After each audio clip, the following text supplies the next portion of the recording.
ఇంట్లో మీ బిడ్డ వల్ల మీకు మంచి జరిగి ఉందా లేదా అన్నది మాత్రమే ఆలోచన చేయండి. మీ ఇంట్లో మీ బిడ్డ వల్ల మీకు మంచి జరిగి ఉంటే మాత్రం మీ బిడ్డకు సైనికులుగా మీరే నిలవండి అని చెప్పి సందర్భంగా కోరుతా ఉన్నా.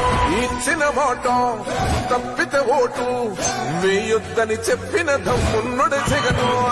చెప్పిన మాట చెప్పినట్టుగా చేసిన మా రాజన్న కొడుకుర జగను.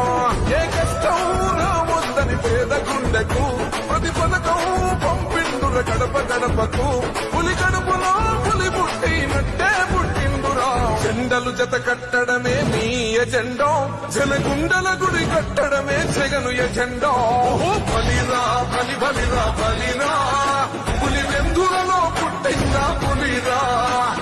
కుర్చీల కూర్చోవడమే మీ ఎజెండా, కుర్చీ జనమే ఇవ్వాలన్నది జగను ఎజెండా.